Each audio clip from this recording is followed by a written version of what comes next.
जयपुर में एक व्यक्ति रहते थे, उनका नाम था घाटम। घाटम नाम था।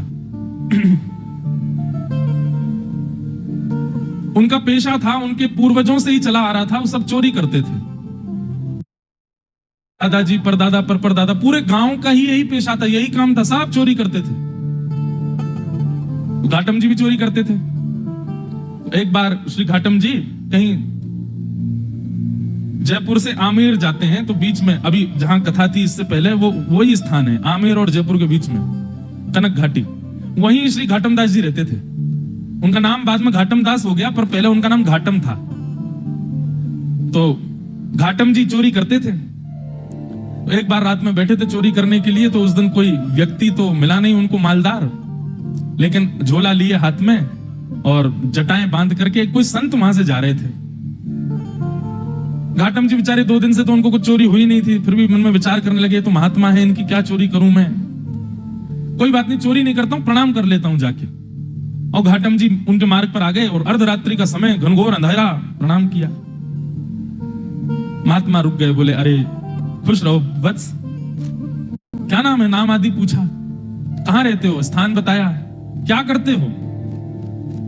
घाटम जी बोले मैं चोरी करता हूं। महात्मा को ये बात बड़ी बढ़िया लगी कि इसने छुपाया नहीं मुझसे, सत्य बोला। बोले चोरी क्यों करते हो भाई, चोरी डकैती करना ये अच्छी बात नहीं है, मत किया करो, अच्छा काम नहीं है। बोले महाराज काम तो अच्छा नहीं है मैं जानता हूं, पर ये तो मेरे परिवार का पेशा है, मेरे पूर्वजों से चली आ रही है चोरी, हमारा परिवार इसी में ही निपुण है। मेरा बेटा है अभी 5 साल का, उसको भी तैयारी करा रहा हूं मैं, उसको भी सिखा रहा हूं कैसे जाना चाहिए, क्या क्या आयुध संग लेके जाने चाहिए, किस प्रकार लोगों को देख करके समझ जाना चाहिए मालदार है कि नहीं है। महात्मा बैठे बैठे, देखो संत का स्वरूप क्या होना चाहिए, संत केवल वहां ना जाए जहां माला और दक्षिणा मिले। संत का स्वरूप है वो जहां जाए, अगर दिख रहा है कि कुछ दूषित स्थान है, दिख रहा है कि इसके अंदर कुछ कमियां हैं, उसको सुधार करे, इसीलिए वो संत बना है, इसीलिए वो साधु बना है, केवल मालदार बनने के लिए नहीं बना है साधु। महात्मा को चिंता हो गई, बोले अगर मैं इसको कुछ सिखा करके नहीं गया और इसका जीवन परिवर्तित करके नहीं गया, तो इस मार्ग से निकलना मेरा दुष्कर हो जाएगा। ठाकुर जी ने मुझे इस मार्ग से भेजा है, इसका मतलब ठाकुर जी चाहते हैं कि इसको मैं कुछ बताऊं। महात्मा जी ने उसको बैठाया, बोले सुनो ये घाटम, तुम चोरी मत किया करो, तुम छोड़ दो चोरी। बोले महाराज जिसके रग रग में, जिसके रक्त में चोरी हो वो कैसे छोड़ सकता है। अरे हम तो ऐसे हैं, परिवार में भी हम लोग रोटी भी पानी हो तो हम चोरी करके ही पाते हैं, हम रसोई में मांगते नहीं रोटी दे दो, हम वहां भी चुपके से ही जाते हैं। इतना ज्यादा हम लोगों में चोरपन घुस चुका है कि अब ये निकल नहीं सकता। महात्मा थोड़े व्याकुल थे, तो घाटम जी बोले भगवान आप देखिए व्याकुल मत होइए, मैं भी विवश हूं कि मैं नहीं छोड़ सकता चोरी, पर हां चोरी के अलावा जो कहोगे वो करूंगा। चोरी तो मैं करूंगा, लेकिन उसके अलावा आप जो कहोगे वो मैं अपने जीवन में उतार लूंगा, उस आज्ञा को मैं सर्वोपरि मानूंगा, बस चोरी को छोड़ने को मत कहो, चोरी के साथ साथ जो कहोगे मैं करूंगा। महात्मा ने विचार किया, महात्मा बोले ठीक है 4 बातें लिखो। सबसे पहली बात, तुम सत्य बोलोगे। घाटम जी बोले ठीक है, आज के बाद चाहे कुछ हो जाए मैं सत्य ही बोलूंगा। दूसरी बात लिखो, संत जनों का खूब सम्मान करोगे, आदर करोगे। बोले जी महाराज जी। तीसरी बात लिखो, जो भी लाओगे घर में, चाहे चोरी करके लाओ, चाहे प्रेम से लाओ, कमा के लाओ, सबसे पहले ठाकुर जी को निवेदित करोगे, उसके बाद स्वीकार करोगे। बोले जी। और चौथी और अंतिम बात, कहीं मंदिर दिख जाए, मठ दिख जाए, आश्रम दिख जाए, संत दिख जाए, 100 काम छोड़ के चोरी करके भाग रहे हो, सिपाही पीछे पड़े तो भी रुकोगे, प्रणाम करोगे, फिर जाओगे। घाटम बोला जो आ गया। अब ये 4 बात मेरे लिए अध्यादेश है, आदेश नहीं है, अध्यादेश है। चाहे दुनिया इधर उधर हो जाए, मैं इन 4 बातों को कभी नहीं छोड़ूंगा। संत बोले ठीक है। अब देखो गुरु आज्ञा कितनी बड़ी होती है, ये कोई लिखी हुई कथा नहीं है, ये असली कथा है। आज भी घाटम जी का वहां घर है, आज भी उनका वंश है वहां पर, और इनका जो मतलब कुल गोत्र था, हमारे राजस्थान की तरफ मीणा होते हैं, वो उन्हीं परिवार में से थे।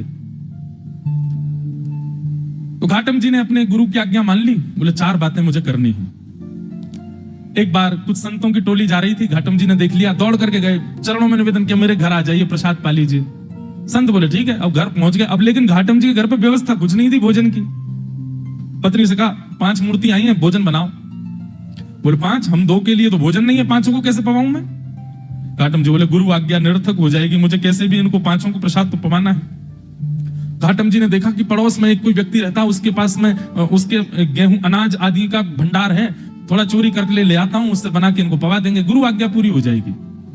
गुरु जी ने यही तो कहा है कि संतों की सेवा करो, अब कैसे भी करो, चोरी करके करो चाहे कुछ करो। दौड़ करके गए, वहां से कुछ अनाज आदि ले आए, घर पर ला करके प्रसाद बनवा करके पवा दिया। घाटम जी की चिंता हो गई कि आज सवेरे बारिश हुई थी और मैं चोरी करके लाया हूं तो निश्चित मेरे पैरों के चिन्ह बन गए होंगे, और उसको यदि पता चल गया कि मैंने चोरी किया, वो घर आ जाएगा, मुझे पकड़ करके ले जाएगा, आदि आदि मन में विचार करने लगे। लेकिन मैंने तो गुरु आज्ञा के वश होकर के किया ना। इतने में ही वर्षा हो गई, आंधी तूफान आया और सब उनके चरण चिन्ह आदि मिट गए। तो उनको ये अटूट विश्वास हो गया कि मैंने गुरु आज्ञा मान करके पूर्ण किया, तो ठाकुर जी मेरी सहायता कर रहे हैं, मेरे रक्षक बने हुए हैं। घाटम जी का जीवन ऐसे चलने लगा। गुरु पूर्णिमा का समय था। घाटम जी ने मन में विचार किया, मेरे गुरु ने मुझको सब कुछ प्रदान किया, इस बार गुरु दक्षिणा के रूप में ऐसी कोई वस्तु या इतना धन कुछ दूं गुरुदेव के यहाँ कि वर्षों तक भी अगर मेरे यहां से सेवा ना जाए तो गुरु जी को दिक्कत ना हो, मेरी तरफ से ऐसा रहे कि हाँ परिपूर्ण हो गई सेवा। उसके लिए एक बड़ी चोरी कर लेता हूं, उसके बाद फिर मैं धीरे धीरे छोड़ ही दूंगा। एक बड़ी चोरी करता हूं, उससे जो धन आएगा गुरुदेव को दे दूंगा। और घाटम जी ने विचार किया क्या चोरा हूं। तब उन्होंने विचार किया, बोले कि यहां आमेर का जो राजा है, इसके घोड़े बड़े कीमती हैं और उनमें भी एक काला अश्व है, काला घोड़ा, वो सबसे ज्यादा कीमती है, ऐसा पूरे भारत में नहीं है। यदि उसको मैंने चोरी कर लिया और उससे जो धन आएगा वो यदि मैंने गुरुदेव को दिया तो आजीवन मुझे जितना देना चाहिए उतना एक बार में ही दे दूंगा मैं गुरुदेव को। तो गुरुदेव के यहाँ गुरु पूर्णिमा की सेवा मेरी तरफ से होती रहेगी। घाटम जी चोरी करने के लिए जा रहे हैं। एक सामान्य से घोड़े पर बैठ करके घाटम जी और सीधे राजभवन में प्रवेश कर रहे हैं। मुख्य द्वार से ही प्रवेश करने लगे तो द्वारपालों ने रोका, ए कहां जा रहे हो, क्या नाम है तुम्हारा? बोले घाटम। कहां जा रहे हो? बोले चोरी करने जा रहा हूं। झूठ नहीं बोलना है, गुरुदेव ने मना किया है। तो द्वारपालों ने मन में विचार किया, ये जरूर राजा का कोई गुप्तचर है, राजा का कोई बहुत घनिष्ठ व्यक्ति है, हमने इसको रोक दिया है, इसका परिचय पूछ रहे हैं, इसलिए बुरा मान गया, बुरा मान करके कह रहा चोरी करने जा रहा हूं। ए भाई सुनो, द्वार खोल दो, ये कोई राजा का परिचित व्यक्ति होगा, ऐसे कौन बोलता चोरी करने जा रहा हूं। द्वार खुल गए, वो भीतर प्रवेश कर गए। भीतर प्रवेश करके घुड़साल में गए, वहां सबसे महंगा घोड़ा जो काला अश्व था उसको खोल लिया, बैठ गए, लेकर के बाहर आने लगे, खुले में ही सबके सामने बाहर की ओर जाने लगे। तो द्वारपालों ने कहा ये तो राजा का घोड़ा है, ये क्यों ले जा रहे हैं? फिर भैया ये काला अश्व कहां लेके जा रहे हो? बोले चोरी करने आया था, चोरी कर लिया, अब चोरी करके ले जा रहा हूं। द्वारपाल बोले ये तो कुछ ज्यादा ही बुरा मान गया है, ऐसे कौन बोलता है? अरे भैया द्वार खोल दो, इनको जाने दो, रोको नहीं। उनका सत्य और वहां द्वारपाल का उसके प्रति ये भाव रखना कि बुरा मान गए, वो ऐसा फिट हुआ कि किसी को शंका ही नहीं हुई कि ये चोरी कर रहे हैं। घोड़ा लेकर के चले गए और उसी समय राजा ने आज्ञा की मेरे घोड़े तैयार करो, मैं भी जाऊंगा कहीं। ऐसा उसने आज्ञा की। जाके देखा तो काले अश्व थे नहीं। अफरा तफरी मची। जब द्वारपालों के कान में बात पहुंची तो उन्होंने हल्ला किया कि अरे एक व्यक्ति आया था, आकर के इतना सत्य बोल के, वो तो बोल के गया मैं चोरी करने आया हूं, चोरी करके ले भी गया, तुमने रोका क्यों नहीं? बोले महाराज हमको लगा कि ऐसे कौन बोलता है, चोर कभी ये बोलता मैं चोरी करने आया हूं, लेकिन वो सत्य बोल रहा था तो हमको लगा आपका कोई गुप्तचर है, आपका कोई घनिष्ठ है, इसलिए हमने रोका नहीं, उसको ले गया। वो सैनिकों को भेजा, जाओ पकड़ लो उसको, घोड़े लेके आओ। घाटम जी घोड़ा लेकर के जा रहे थे, दौड़ रहे थे खूब तेज की राजा के कोई दूत आए उससे पहले मैं इसका विक्रय कर दूं कहीं।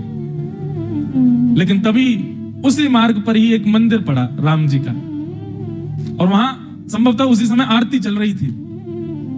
गुरुदेव की आज्ञा याद आ गई। बोले गुरुजी ने कहा था कहीं मठ मंदिर आश्रम दिख जाए तुरंत रुक के प्रणाम करना है। तुरंत अपना घोड़ा रोका। भयभीत है मन में, लेकिन गुरु आज्ञा पर इतना विश्वास, घोड़े को रोका, खड़ा किया, वहीं एक पेड़ से बांध दिया, भीतर भाज करके गए। जल्दी जल्दी प्रणाम कर रहे थे, आरती चल रही थी, आरती प्रणाम की, संतों को प्रणाम किया, परिक्रमा लगा रहे थे, 4 परिक्रमा करी। लेकिन जब तक वो बाहर आते उससे पहले सैनिक आ गए, और सैनिकों ने आकर के देखा घोड़ा खड़ा है, लेकिन एक आश्चर्य हुआ, वो घोड़ा जो काला था वो श्वेत हो गया था। लेकिन घोड़े की आकृति, घोड़े की कद काठी, घोड़े का स्वरूप बिल्कुल वैसा ही था जैसा उस काले, बस उसका वर्ण श्वेत हो गया। तो सैनिक खड़े तो हो गए आके, लेकिन कहने ये घोड़ा तो वही है, लेकिन ये श्वेत कैसे हो गया? घाटम जी निकल करके बाहर आए, सैनिकों ने उनकी ओर देखा, ये घोड़ा किसका है? बोले घोड़ा राजा का है। बोले राजा का घोड़ा तो काला था, ये श्वेत कैसे हो गया? तुम चोरी करके लाए ना? बोले हाँ मैं चोरी करके लाया। ये श्वेत कैसे हो गया? बोले ये तो मुझे नहीं पता, क्योंकि मैंने जब बांधा था तब तो काला ही था। ये श्वेत कैसे हुआ ये तो मुझे नहीं पता। अरे तुझे नहीं पता, ऐसा कैसे बोल सकते हो? बोले मैं सत्य बोल रहा हूं, मुझे लगता है मैंने जिनको निवेदित किया उन्होंने इसको श्वेत कर दिया। सैनिक बोले क्या बोल रहे हो ये? बोले हाँ, मैं जो भी चीज लाता हूं पहले ठाकुर जी को निवेदित करता हूं। तो शायद ठाकुर जी श्याम वर्ण के हैं, उन्होंने सोचा होगा श्याम वर्ण के घोड़े पे मैं बैठूं दिखूंगा ही नहीं, इसलिए उन्होंने श्वेत कर दिया। सैनिक बोले ये क्या तुम बोल रहे हो? बोले मैं सत्य बोल रहा हूं, ये वही घोड़ा है जो राजा का है, मैं चोरी करके लाया हूं, मैंने बांधा था तब काला था। आप लोग आए तो कहीं आप मुझे पकड़ो ना, इसलिए ठाकुर जी ने श्वेत कर दिया, पर संभवतः आपने पकड़ लिया मुझको। तो तुम ये कहना चाहते हो ठाकुर जी तुम्हारी चोरी में सहायता कर रहे हैं? नहीं नहीं, सहायता तो ठाकुर जी नहीं कर रहे हैं, पर ऐसा कह भी दें तो कोई अतिशयोक्ति नहीं कर तो रहे हैं, श्वेत उन्होंने ही किया है। बोले इसकी बातें हमें समझ नहीं आ रही, इसको पकड़ के राजा के पास ले चलो। राजा के पास ले गए। राजा ने जब घोड़ा देखा, राजा खुद आश्चर्य, बोले ये है तो मेरा ही घोड़ा, पर ऐसा भी नहीं कि इस पर कोई रंग लगाया हो, इसका वास्तविक रंग श्वेत कैसे हो गया? घाटम जी से पूछा, घाटम जी बोले मैं सत्य बोल रहा हूं, आप लोग मान नहीं रहे हैं, मैं ठाकुर जी को निवेदित करता हूं, जो भी चुराता हूं मैंने ठाकुर जी को निवेदित किया, उनको नहीं भाया होगा काला, इसलिए गोरा कर दिया। घाटम जी की बात पर किसी को विश्वास नहीं हो, तब राजा बोला एक तरीका है, यदि तुम्हारी बात में इतनी सत्यता है कि ये वही घोड़ा है, तो मेरे घोड़े के गाल के पास में एक मस्सा है, यदि वो मस्सा इसके हुआ तो मैं समझ जाऊंगा कि भगवान तुम्हारी सहायता करते हैं, तुम्हारी गुरु आज्ञा ही तुम्हारी सहायता करती है, तुम जो करते हो सब, और मैं तुमको छोड़ दूंगा। राजा ने जाकर के घोड़े की नार पर जब बाल हटा करके देखा तो वो मस्सा बिल्कुल वैसा ही था जैसा एक काले घोड़े के था, वही घोड़ा। राजा से विश्वास नहीं हुआ नेत्रों पर, उसी समय चरणों में गिर गया। बोले महाराज आपके गुरु आपके बने रहें, पर आज से मेरे गुरु आप हैं, आप चोरी चकारी छोड़िए, सारे काम छोड़िए, आज से आप मेरे दरबार के राजगुरु हैं। आपकी गुरु आज्ञा इतनी प्रतापशाली कि आप एक चोरी का कृत्य करते हैं, उसमें भी ठाकुर जी सहायता करते हैं आपकी, आज से आप मेरे राजगुरु। और श्री घाटम जी को राजगुरु बना दिया। लेकिन राजगुरु बनने के बाद घाटम जी को बड़ी आत्मग्लानि हुई। उन्होंने मन में विचार किया कि मैंने गुरुदेव की आज्ञा मान करके अपने दुष्कृत्य को नहीं छोड़ा, उसका यह परिणाम हुआ कि आज मैं एक राजगुरु बन गया। यदि मैंने अपने कृत्य भी सुधार लिए होते, सदकृत्य किए होते, तो आज ठाकुर जी मुझको मिल गए होते।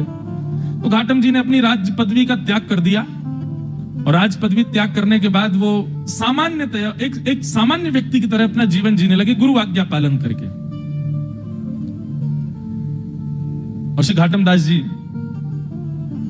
उनके पद हैं बड़े सुंदर, वो उनका एक पद है, उसमें कहते हैं ठाकुर जी को कि हे ठाकुर जी, पहले तो मैं यूं ही खाता, अब तो ना कर खावा छा। ठाकुर जी पहले तो मैं ऐसे ही खा जाता था, पर अब तो मैं स्नान करके पाता हूं प्रसाद। गल में माला माथे पे तिलक, थारे निमित्त लगावा छा। महाने तो ऐता कर दीना, थाने की ना काई। मैंने तो इतना कर लिया आपके लिए, आपने मेरे लिए क्या किया ठाकुर जी? घाटम दास जात को मीना, तारोगे की ना। इतनी सरल सहज वाणी उनकी। ठाकुर जी से कह रहे मैंने आपके लिए इतना कुछ किया, अब तो मैं नहा के खाता हूं, अब तो तिलक लगाता हूं, माला पहनता हूं गले में, ठाकुर जी अब तो कृपा करो मुझ पर। श्री घाटम दास जी का एक पद है, बहुत सुंदर पद है, जे नर रसना नाम उचारे, जे नर रसना नाम उचारे।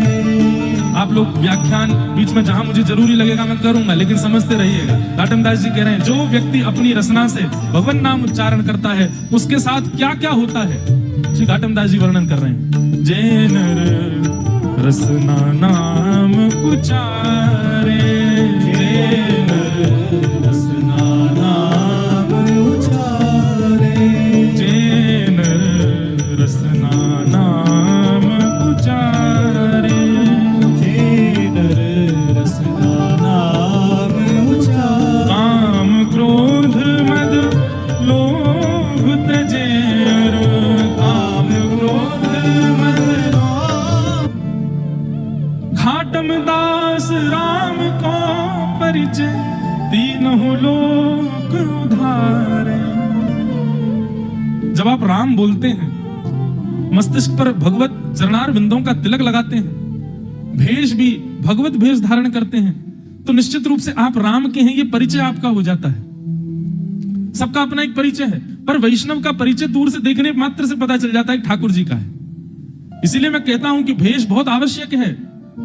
यमदूत दूर से देख के समझ जाए कि हाँ ठाकुर जी को सेवक है, ठाकुर जी को चरण उपासक है, भले ही भीतर से कुछ भी हो, बाहर से भेष के रूप में ही केवल तुम ठाकुर जी के बन जाओ, वैसे ही कल्याण है।